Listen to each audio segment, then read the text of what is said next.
Muy buenos días. Me presento, soy José Francisco Bonet San Martín, soy el director comercial de A Plus Certification y bueno, voy a hacer un poco de presentador y moderador de este webinar, ¿vale? Lo primero, agradecer a VPS, a Startup, la organización de este webinar y sobre todo que nos haya invitado a participar al mismo, tanto a mi compañero Jorge Castro como a mí.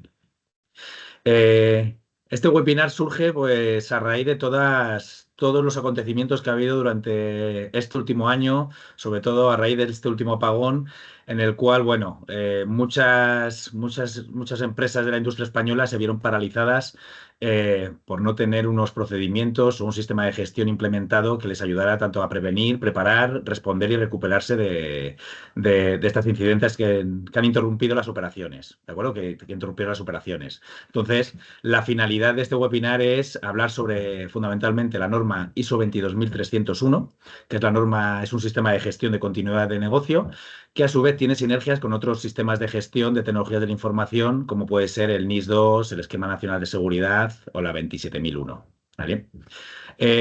Los ponentes van a ser, por un lado, por parte de A+, va a estar nuestro director de IT, Jorge Castro, y por parte de Startup, el director técnico Pedro Fernández. Cuando terminemos las intervenciones, habrá un periodo para ruegos y preguntas. Y no obstante, cualquier pregunta que surja una vez finalizado el webinar, podréis escribir al correo de contacto que os han facilitado o os facilitarán desde Startup para que hagáis todas las preguntas o cuestiones pertinentes. ¿De acuerdo? No obstante, también os enviarán la grabación a todos los asistentes de este webinar. ¿De acuerdo? Pues nada, cuando queráis, damos por iniciado la sesión. Doy pie a mi compañero Jorge Castro. Todo tuyo, Jorge. Y activo sonido. Vale. Un segundito. Ya. Bueno, buenos días a todos. Muchísimas gracias a mi compañero José Francisco Bonet por la introducción. Me presento, soy Jorge Castro, el director de tecnología de la información en el área de certificación de A+. Vamos a enfocar este webinar en dos aspectos muy diferenciales. En el primero, desde el punto de vista de la certificación y desde el segundo punto de vista de la consultoría. Pedro Fernández de VPS va a hacerlo desde el punto de vista de la consultoría y yo lo haré desde el punto de vista de la certificación, ¿vale? Toda la parte de implantación, explicación de conceptos y todo esto lo hará Pedro, porque eso es más de la parte de implantación y consultoría. Yo lo tocaré en un formato muy general para que entendamos los conceptos previos, pero luego se explicarán de manera más detallada. Procedo a compartir la presentación.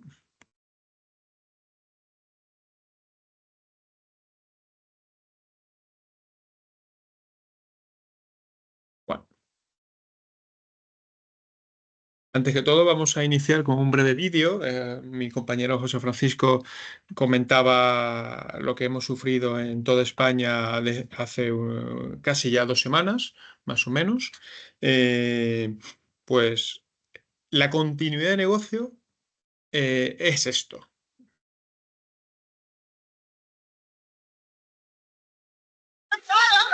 No estás compartiendo, Jorge.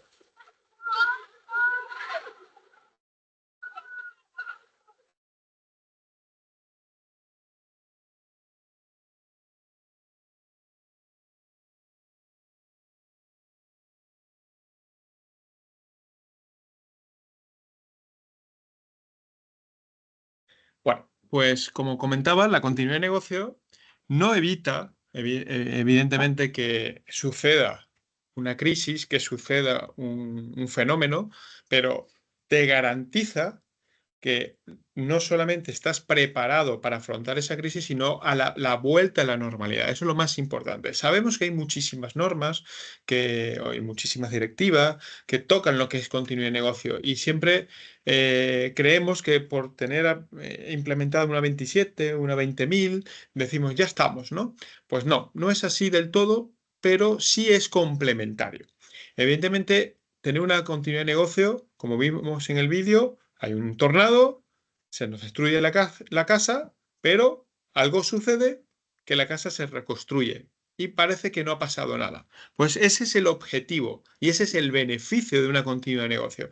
Crear procesos estratégicos fundamentales para que cuando sucede ese incidente, bien sea medioambiental, bien sea tecnológico o cualquier otro, tengamos los mecanismos suficientes para que nuestra operación no se vea afectada. Y si se ve afectada, que sea con un riesgo muy, muy bajo.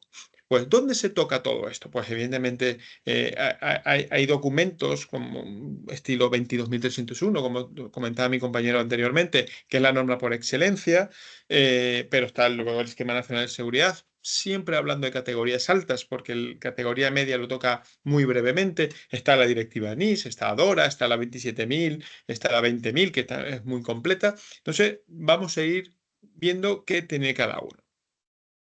El marco normativo de una 22.301 no es otra cosa más. Evidentemente, como dije, no voy a pasarlo a explicar porque esto lo explicará Pedro, pero no es otra cosa más que una ISO. Una ISO que evalúa riesgo, una ISO que evalúa procesos.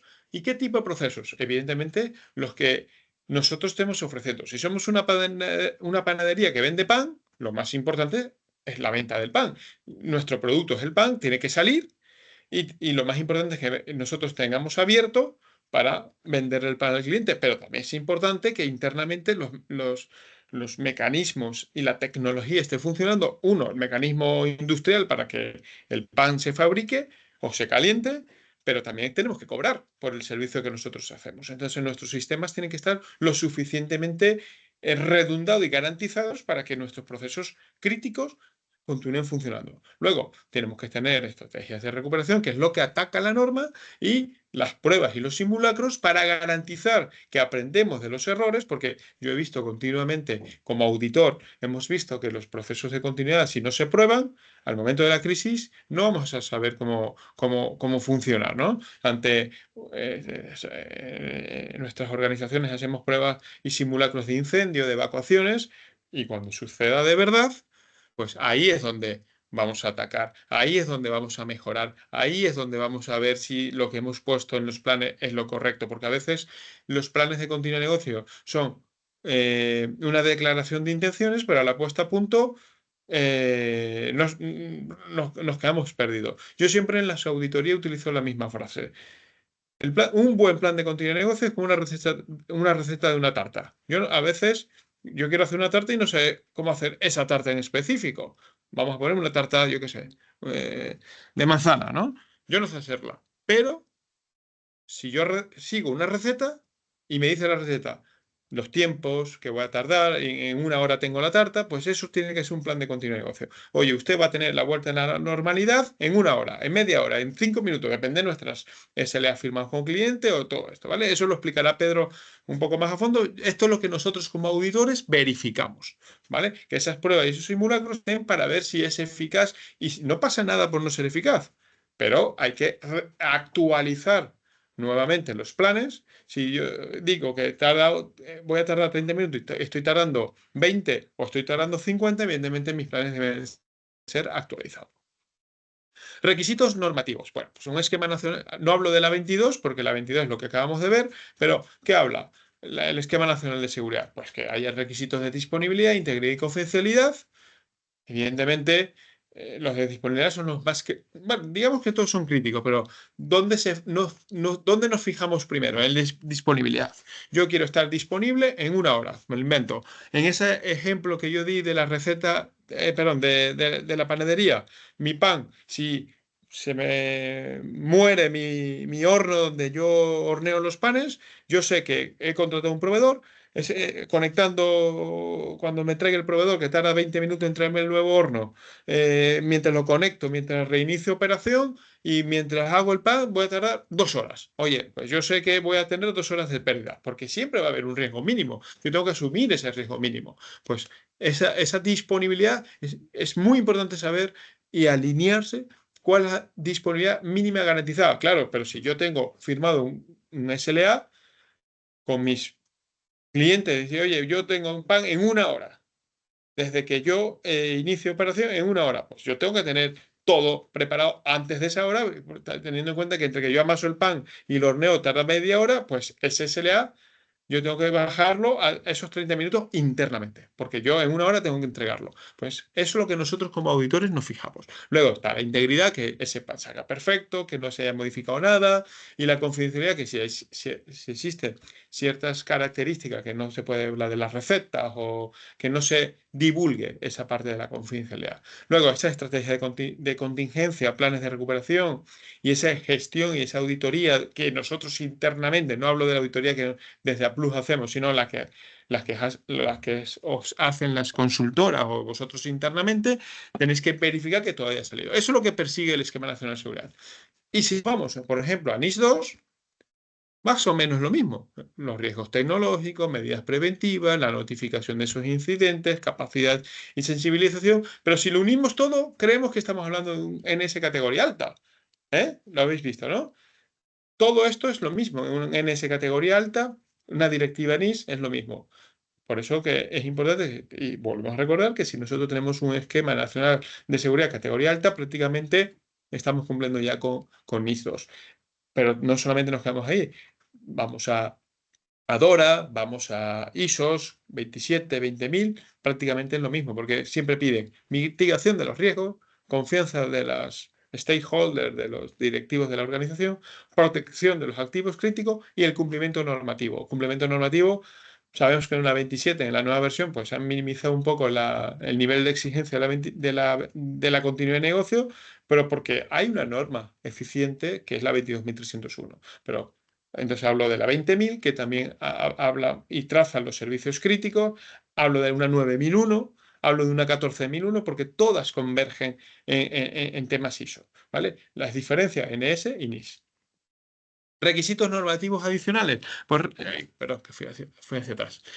Riesgo de no implementar un plan. Pues evidentemente lo más importante, porque no nos mintamos ninguno, lo más importante es que nosotros sigamos facturando para poder afrontar nuestras necesidades, ¿no? Y nuestros compromisos. Pues lo más importante, la punta de ese iceberg, la pérdida financiera. Pero, oye, el daño reputacional, no es, hace muchos años vivimos en Madrid el incendio de la Torre Windsor. Pues hay empresas que no se recuperaron porque no tenían esa continuidad de negocio. Hay otras que al minuto estaban funcionando.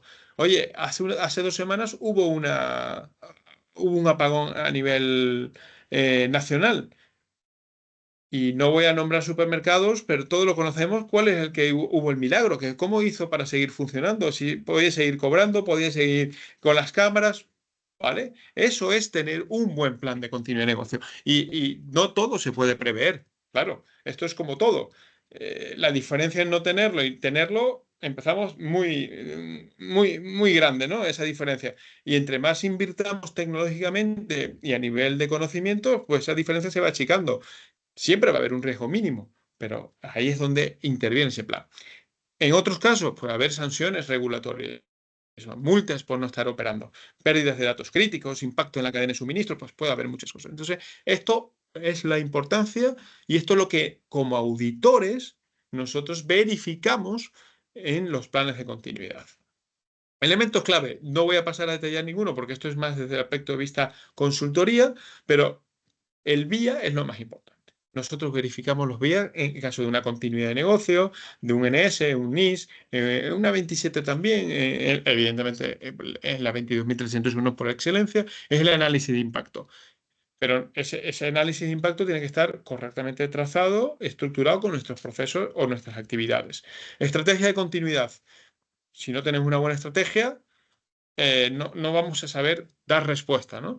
Documentación de procedimiento, todo esto tiene que estar alineado y disponible al momento crítico. Y evidentemente lo último, pero no lo menos importante, es la formación y la concienciación. Entre más formación yo haga y más concienciación haga mi personal, cada vez vamos a ser más eficientes. En ese momento es donde nosotros vamos a saber que nuestro plan es eficaz. Es lo que nosotros como auditores vamos. Si tú tienes todo esto, y no quiere decir que tengas que estar, que yo tengo un SLA firmado en 2 horas y estoy recuperando en 3. Bueno, pues si tú informas a tu cadena de suministro y lo asumes el riesgo, perfecto, se asume. Pero tú tienes que estar enterado de cada una de esas etapas. Los fases de implementación, nosotros no nos metemos porque esto es más de la consultoría, pero en lo que nosotros pedimos como auditores que asista a esa planificación inicial, que se haya analizado, que se realicen las pruebas y ese mantenimiento y mejora. Esos son los 4. Parece fácil, pero es complejo todo esto, pero como auditores nosotros te vamos a pedir estas 4 cosas. Si no lo tenéis, ahí es donde puede haber riesgo, no solamente de la certificación, sino que pones en riesgo a tu organización. Luego, desde A+, ¿cómo lo hacemos comercialmente? Pues evidentemente tenemos una integración total con otras normas. Integración con 20.000, integración con 27, integración con 9, integración con 14, pongo las generales, pero hay otras normas que son integrables, con o sin acreditación. Todo esto se integra. ¿Y qué significa integra? Excepto la 9, todas las partes, toda la parte de TIC, que es 27, 20 y cualquier otra norma, hay un porcentaje que podemos hacer conjunto con ellas. Oye, yo quiero certificarme en la 22.301, pero ya tengo la 27.001. Perfecto, pues comercialmente tienes un descuento a nivel de tiempos porque ya tienes una madurez garantizada. En 9.001, pues se puede hablar también de cierta madurez dependiendo cada sector, dependiendo tu alcance, porque son una norma muy distinta de calidad, pero en 27 y 20 la integración es total. Pero claro, si tú tienes un NS y un NIS, a pesar que estás queriendo certificar una ISO, no se puede hacer a la vez, entre comillas, pero sí tienes una madurez. Pero ojo, solo valdría con NS categoría alta esa madurez. ¿Por qué? Porque recordamos que el NS categoría media no cubre los aspectos mínimos fundamentales de una continuidad de negocio. Entonces, a la hora de presentar y buscar alternativas para la certificación, por ejemplo, de una 22.301, ya sabemos que si tenemos otra ISO implantada, vamos a tener una madurez, al igual que una NS o un NIS 2, pero las ofertas van de manera distintas, ¿vale? Conclusiones y recomendaciones. Pues evidentemente no es otra más que necesitamos tener una estrategia, ese enfoque. No solo garantizamos un complemento normativo. De hecho, a los que nos conocéis como auditores, nosotros nos da igual si lo tenéis mejor o peor documentado a nivel bonito, quiero decir, sino que sea eficaz. Si es eficaz, tus servicios van a estar respaldados, va a estar garantizado. Eso es lo que nosotros buscamos, esa eficacia, esos tiempos. Un enfoque integral, que esté abarcada toda la organización, porque es verdad que a lo mejor a veces decimos, yo quiero seguir vendiendo el pan, en nuestro ejemplo inicial. Sí, pero detrás del pan está el que hornea, el que hace la harina, el que trae la harina, el de la cadena de frigoríficos. Hay una serie de equipo complejo que hay detrás de cada uno de los procesos. Entonces, la actividad final no se puede mirar solo como actividad final, sino que hay que ver todo el entorno para garantizar ese enfoque. Y luego, evidentemente, el beneficio de largo plazo. Nosotros no podemos quedarnos en el enfoque del momento, sino que tenemos que pensar en el más allá. ¿Qué puede pasar? ¿Cómo puedo mejorar? ¿Qué procesos pueden seguir creciendo? Esa confianza que nosotros le queremos dar a nuestras partes interesadas a la hora de garantizar que nuestra actividad, a pesar de que haya incidentes o incidencias reales en el momento, va a haber una contestación inmediata para afrontar esa garantía de que nuestra actividad va a estar soportada y va a seguir funcionando sin ningún inconveniente. Esto es lo que nosotros como auditores buscamos en los clientes cuando auditamos la continuidad de negocio. Bueno, sé que más adelante va a haber un espacio para ruegos y preguntas, pues esperamos allí que cualquier pregunta que vosotros tengáis. Cedo la palabra a Pedro. Un saludo y muchas gracias. Muy bien, gracias Jorge. Pues nada, voy a compartir la pantalla. Vale, creo que ya se está viendo la presentación. Mi objetivo sobre todo es eso, pues enfocar lo que es toda la parte de continuidad de negocio, ver la trazabilidad con las normativas que habitualmente, no son las únicas, pero con algunas de las normativas como NS, NIS 2 y los requisitos que estas normas nos establecen en materia de continuidad de negocio. Como marco normativo, ya digo que puede haber y hay otras normas que pueden afectar, pero o que pueden establecer requisitos en materia de continuidad de negocio. Pero bueno, me centraré en estas tres, junto con este anteproyecto de ley de transposición de NIS 2, que serán el Esquema Nacional de Seguridad, la propia Directiva NIS 2 y el Reglamento de Ejecución, así como este anteproyecto de transposición. El Esquema Nacional de Seguridad, sin entrar en mucho detalle, simplemente describir pues, que al final lo que nos pide o nos establece son unos principios básicos y unos requisitos mínimos para la protección adecuada de la información y los servicios prestados. Entre estas cuestiones que hay que proteger se encuentra el de la disponibilidad de los servicios, que ahí es donde nos entrarán pues, todos los requisitos a nivel de gestionar la continuidad del negocio. El NS es de aplicación a todo el sector público, viene definido por las leyes 39 y 40 y en el caso del sector privado, según establece su artículo 2, será de aplicación en la medida en que el sector privado preste servicios al sector público para el desarrollo de sus competencias.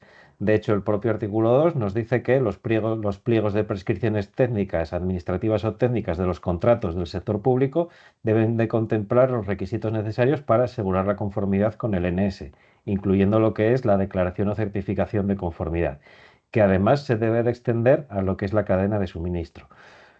Por aclarar todo este tema de cuándo es necesario o cuándo no, creo que conviene tener en cuenta, ya digo de manera muy breve, cuáles serían los pasos para la adecuación al NS.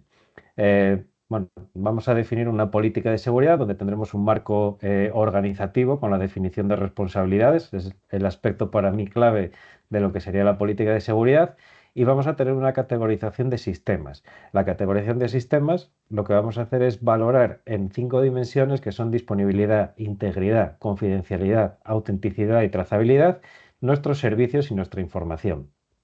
Ese valor que podemos establecer, que puede ser bajo, medio y alto, es lo que nos va a determinar la categoría del sistema, que vendrá dada por el mayor valor que hemos asociado a alguna de esas dimensiones. Es decir, si tengo disponibilidad alto, ya tengo un sistema de categoría alta. Si tengo disponibilidad media, aunque todo el resto de dimensiones sean bajas o en nivel bajo, tendremos un sistema de categoría media. Este es importante porque en función de esto, es de esta categorización, el NS ya nos va a establecer esos requisitos mínimos que decíamos.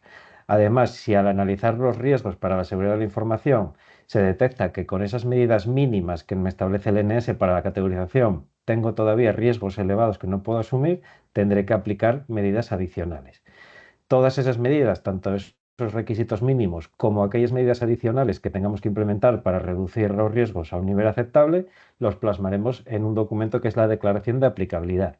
Y además elaboraremos un plan de mejora donde identificaremos las insuficiencias con respecto al cumplimiento de esas medidas y las acciones de mejora encaminadas a subsanar esas insuficiencias. Con esto tendríamos lo que es una parte de planificación del sistema, sabemos dónde estamos y qué tenemos que hacer para cumplir con el NS, y a partir de aquí, pues todas esas medidas o cómo se gestionan esas medidas se desarrollarían o documentarían en una serie de normativas y procedimientos que deberían de ser implantados. Posteriormente ya entraría esa fase de mejora continua, que todas también, vamos a ver que todas las normas ISO contemplan, donde entre otras cosas pues haríamos esa auditoría interna y ya con vistas a sacar a la certificación.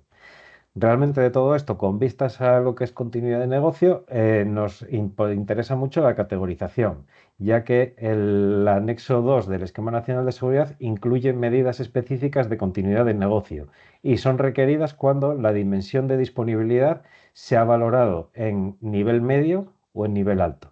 Cuando es nivel medio, el NS nos va a pedir únicamente que hagamos un análisis de impacto. Ese es el requisito mínimo. Insisto que si hubiese riesgos que hiciesen necesario que aplicar medidas adicionales para reducir un riesgo en la continuidad del servicio, habría que valorar la necesidad de implantar estas otras medidas aunque fuesen de categoría alta. Y cuando ya tenemos una disponibilidad valorada como alta, con un alto impacto, ya nos exige que además tengamos documentado un plan de continuidad, que se hagan pruebas periódicas de esos planes de continuidad y que además se disponga de medios alternativos que estén en disposición de entrar en producción cuando sean necesarios. ¿Vale? Con lo cual, esta es la parte de continuidad de negocio que nos va a exigir el Esquema Nacional de Seguridad. Por otra parte, tenemos la directiva NIS. La directiva NIS, bueno, tenía como objetivos eliminar divergencias derivadas de la anterior normativa, ampliar su ámbito de aplicación y sobre todo me centro en que establece medidas para la gestión de riesgos de ciberseguridad y obligaciones de notificación. Vamos a ver que entre estas medidas se encuentran relacionadas con la continuidad del negocio. El ámbito de aplicación de NIS2 viene definido como criterio general, es todas las empresas consideradas medianas o grandes empresas cuyos que sean de los tipos especificados en sus anexos 1 y 2. Dentro del anexo 1 y 2 tenemos identificados los que son los sectores críticos, donde podemos tener pues, la energía eléctrica, podemos tener el transporte, podemos tener la fabricación de determinados elementos y también tenemos especificados lo que es servicios TIC o gestión de servicios también en el ámbito de las TIC. También nos dice que independientemente del tamaño, cuando esté incluida en el anexo 1 y 2, cuando sea proveedor de redes públicas de comunicaciones electrónicas, cuando sean prestadores de servicios de confianza, registradores de nombres de dominio. No plasmo aquí toda la extensión del artículo, pero en el punto 2.2, en el artículo 2.2, es donde nos especifica que independientemente del tamaño hay una serie de entidades que tienen que cumplir con nivel 2, con la directiva NIS2 independientemente de eso, del tamaño.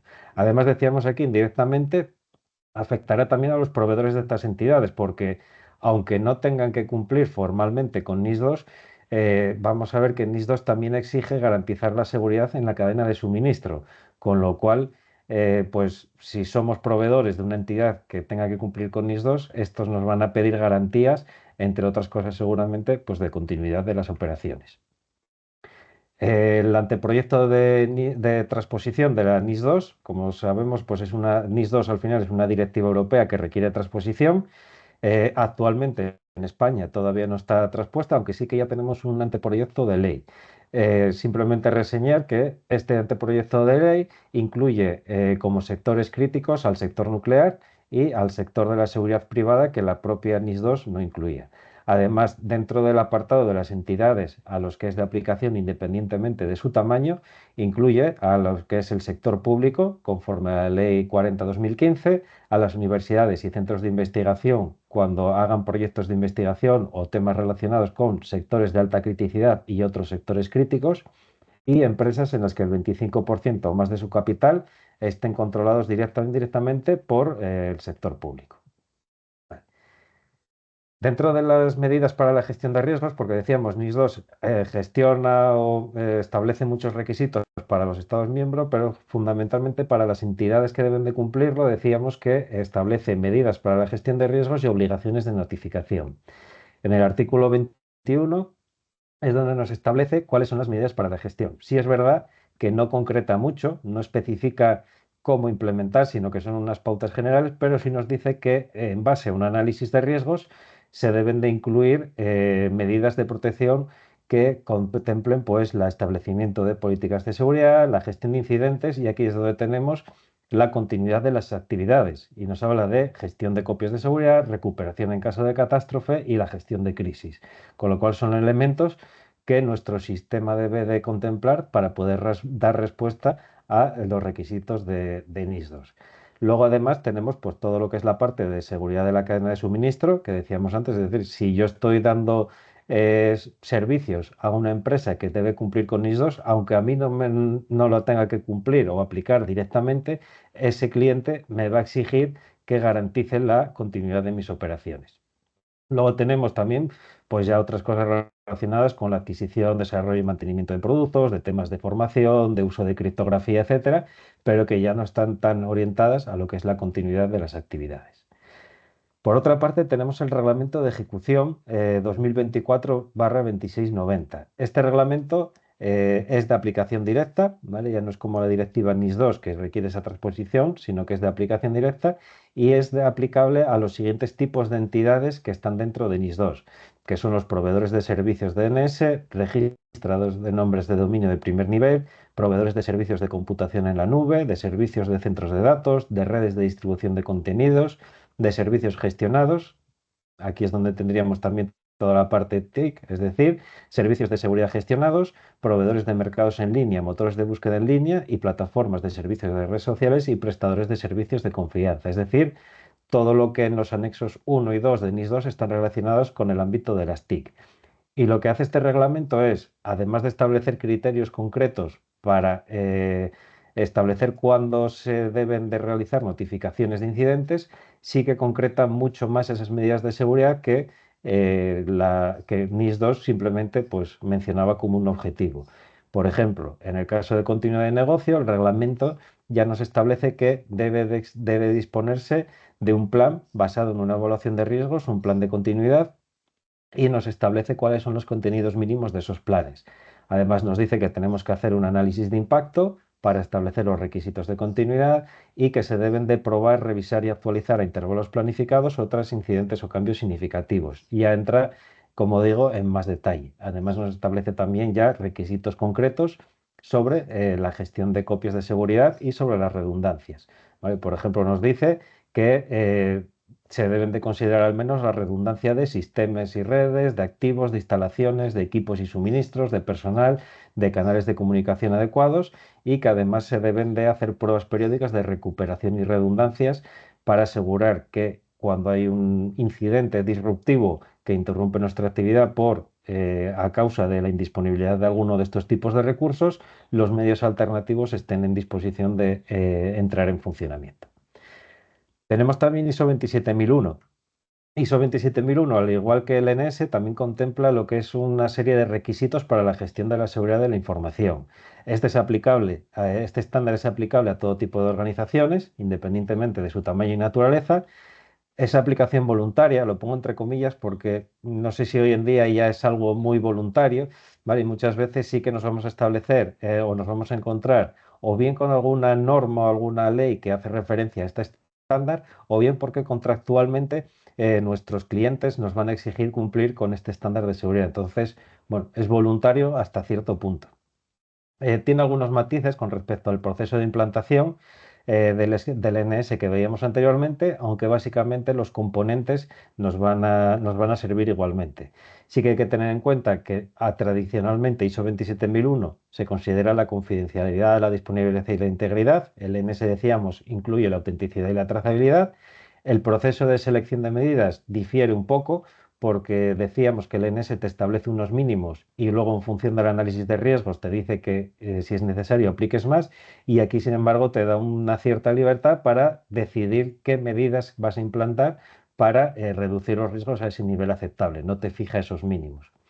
El catálogo de controles, aunque es similar y se puede establecer una trazabilidad entre casi todos ellos, es distinto. Y luego además hay algunos requisitos específicos de las normas ISO, por ejemplo la revisión por dirección, pongo ahí que en el caso de LNS pues no lo establece como requisito. Dentro de ISO 27001, lo mismo, dentro de su anexo, donde nos dice selecciona medidas de seguridad para mitigar riesgos, nos incluye objetivos como la seguridad de la información durante una interrupción, la preparación de las TIC para la continuidad del negocio y la existencia de redundancia de los recursos de tratamiento. Como vemos al final, todas las normas, ninguna nos establece alguna cosa que sea muy distinta de las demás. Al final nos dicen, establece o analiza tus necesidades de recuperación, dispone de medios apropiados o establece tus estrategias y a partir de ahí implementa y documenta tus planes de continuidad de negocio y pruébalos. Todo esto al final, una de las mejores maneras para dar respuesta a los requisitos de continuidad es tener en consideración los requisitos de ISO 22301. ISO 22301 nos establece los requisitos para implementar, mantener y mejorar de manera continua un sistema de gestión de continuidad de negocio. Es aplicable lo mismo que ISO 27001 a todo tipo de organizaciones, independientemente de su tamaño y naturaleza, y su objetivo es preparar a las organizaciones para hacer frente a los riesgos que puedan causar la interrupción de la actividad de la organización como consecuencia de un desastre o incidente grave. Lo mismo que la 27001, aplicación voluntaria, porque puede haber algún caso en el que se exija, bien contractualmente o bien normativamente, pudiera exigirse el establecimiento o la implantación de este tipo de normas. La ISO al final pues tiene un esquema similar a cualquier otra norma ISA, donde pues, hay que hacer un análisis de contexto, hay que analizar los riesgos y oportunidades de las partes interesadas, las expectativas de las partes interesadas, hay un proceso de formación. Esto es común a todas las normas ISO, solo que en este caso pues tendríamos que centrarnos en los aspectos más específicos de continuidad de negocio, y yo me voy a centrar sobre todo en lo que es la cláusula 8 de la norma, que es la que nos establece ya los requisitos operativos ya específicos de continuidad de negocio. Como decíamos, el primer paso, y vemos que todas las normas se alinean ahí, está en la realización de un análisis de impacto para el negocio. El análisis de impacto, precisamente lo que nos va a permitir es determinar las prioridades y requisitos de continuidad de negocio.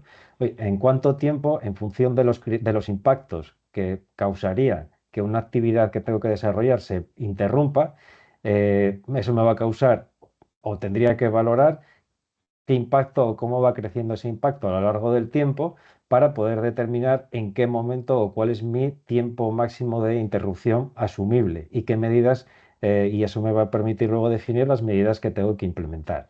Además, identificaremos dentro del análisis de impacto qué recursos y qué dependencias tienen mis actividades o mis procesos para poder desarrollarse con normalidad. En el ámbito del análisis de impacto, vamos a tener en cuenta una serie de conceptos clave, como son el tiempo objetivo de recuperación, es decir, oye, en qué tiempo tengo que reanudar la actividad después de una interrupción, aunque sea un nivel mínimo de capacidad. Ese nivel mínimo de capacidad tengo que también tenerlo previamente definido, que es lo que estableceremos como ese objetivo mínimo de continuidad de negocio. Además, tenemos un tiempo máximo tolerable de interrupción, es decir, durante cuánto tiempo puede permitirse la organización recuperar o seguir prestando el servicio a un nivel mínimo de capacidad, es decir, sin ser operación normal. Y luego tenemos el RPO, que va a depender un poco, nos va a establecer nuestra política de copias de seguridad, que también veíamos que tanto NIS 2 como NS como ISO 27000 contemplan requisitos de las copias de seguridad, porque nos establece cuál es el punto a partir del cual tendría que recuperar la información, o realmente lo que me dice es cuál es mi máxima tolerancia a perder información, bien porque luego pueda recuperarla por algún otro medio. Y nos va a establecer lo que es la política de copias de seguridad.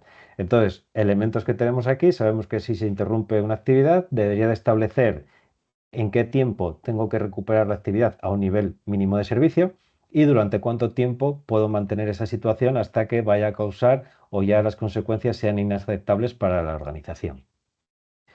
Una vez que tenemos todo esto identificado, es decir, cuál es nuestro tiempo, cuáles son nuestros objetivos de recuperación y cuáles son los recursos que me están permitiendo desarrollar esas actividades, lo que evaluaremos será los riesgos que pueden causar la interrupción de esas actividades. Para eso, cogeremos los recursos que habíamos identificado en el BIA, que son los que necesitamos para prestar el servicio, y veremos qué causas o qué cosas pueden causar que estén indisponibles y por lo tanto puedan afectar al desarrollo de las actividades. Entonces, habrá que identificar qué amenazas pueden afectar, qué medidas tenemos actualmente implementadas para mitigar bien el impacto o bien la probabilidad de materialización de esas amenazas, y en base a eso evaluar y ver qué riesgos requieren un tratamiento. Para tratar esos riesgos a nivel de continuidad de negocio, una de las fases que tenemos que hacer es pensar en qué estrategias y soluciones podemos implementar para dar respuesta a una posible interrupción de la actividad o bien a la indisponibilidad de alguno de los recursos que necesitamos para llevar a cabo esas actividades. Entonces, aquí lo que tendremos que hacer será reflexionar sobre qué estrategias o qué soluciones me pueden permitir bien proteger las actividades para reducir ese nivel de riesgo, reducir el tiempo de interrupción, es decir, tengo que ser consciente de que por muchas medidas que tenga, siempre va a poder darse la circunstancia de que se interrumpan por alguna cuestión. Hasta hace unos años era impensable que hubiera una pandemia en la medida en que lo tuvimos o que hubiese un apagón de toda la red nacional, de red eléctrica nacional, con lo cual pues bueno, son cuestiones que son poco probables, pero que nos pueden generar un gran impacto, con lo cual sabemos que se pueden producir y aquí lo que tendremos será que tener estrategias y soluciones que nos permitan reducir durante cuánto tiempo está nuestra actividad interrumpida. Y luego además estrategias que nos permitan garantizar la disponibilidad de recursos. Eh, una vez que tenemos identificadas las estrategias, seleccionaremos considerando los riesgos que se pueden asumir y los costes y beneficios. Al final, si tenemos una actividad que tenemos que recuperar en un tiempo de minutos u horas, al final pues lo que vamos a tener es que un coste mayor de implementación de estas estrategias y soluciones que si tengo márgenes más amplios, ¿no? No es lo mismo recuperar un servicio en una hora que en una semana. Con lo cual, es importante, de aquí la importancia que veíamos en el análisis de impacto, de hacer una valoración razonable de esos impactos a lo largo del tiempo.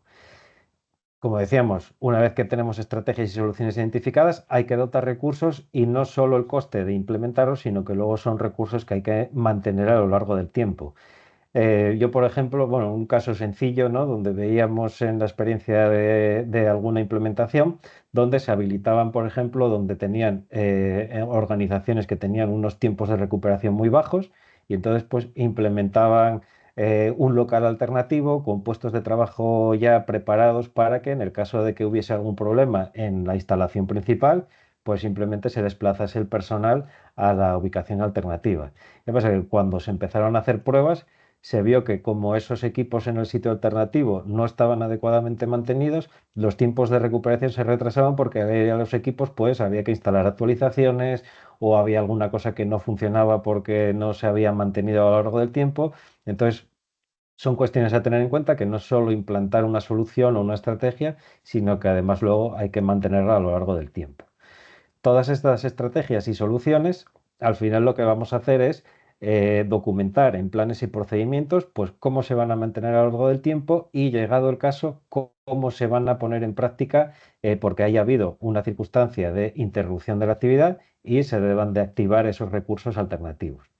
Entonces, el plan al final lo que nos va a describir es qué tareas debe de llevar a cabo cada persona que participa en la ejecución del plan, qué cosas tiene que llevar a cabo para recuperar las actividades prioritarias, cómo se va a monitorizar el impacto a lo largo del tiempo y en función de eso pues se irán tomando decisiones o qué criterios se van a tener en cuenta para tomar decisiones sobre la evolución del incidente.